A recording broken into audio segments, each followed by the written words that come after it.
Okay, good afternoon. It's Ian Coleman from PIA First. It's 10th of March, just gone 1:30 UK time.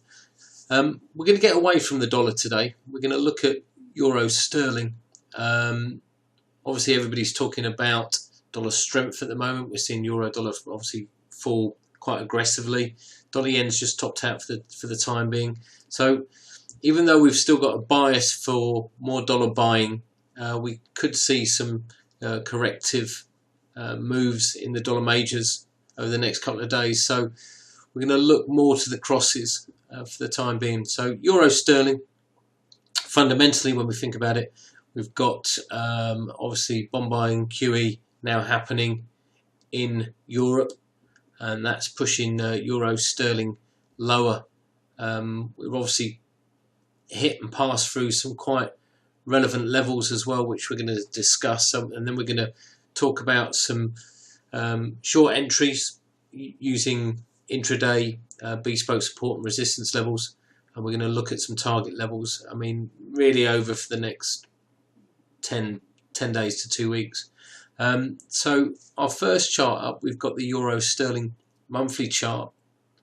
Obviously quite a decent move up from 2000 to literally the end of 2008, and then we've had this choppy price action, this move back to the downside, but it doesn't look to be stopping. Okay, a few reasons behind this. This was a great support level. We had a 61.8% pullback. It was also a previous resistance level, which then became support.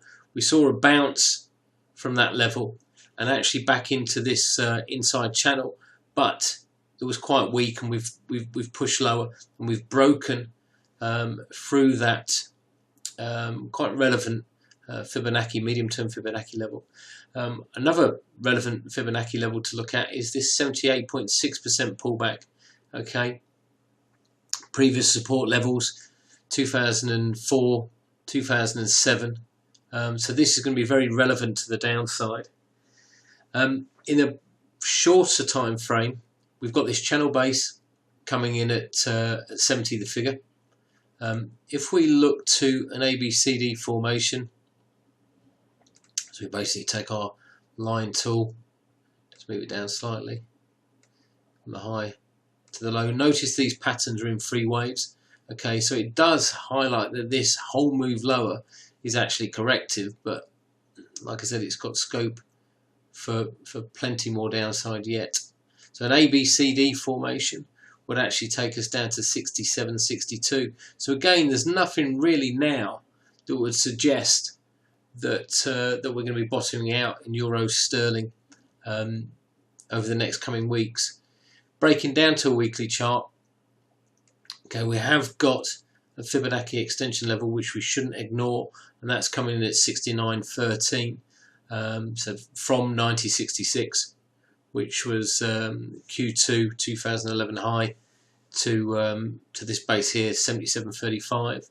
Okay, been quite impulsive as well. So Elliott wave enthusiasts would probably look for this being a third wave. So like I said, over the next week, 10 days, 14 days, we're going to be looking for 70 the figure as an important level, and then maybe a spike through and a bounce off that 69.13 Fibonacci level. Short entries, well, today we've got resistance coming in at 71.50, which is only 12 pips higher. Okay, and 71.80. So we'd look to basically fade a move to the downside. So we'd look to sell one unit at 71.50, one unit at 71.80, and place a stop above 72.20. So really, there's a risk factor here of about 65-70 ticks. There's a reward factor of about 130 ticks. So a 2-to-1 risk reward trade if we can get it. Okay, all the best, and we'll speak to you again soon.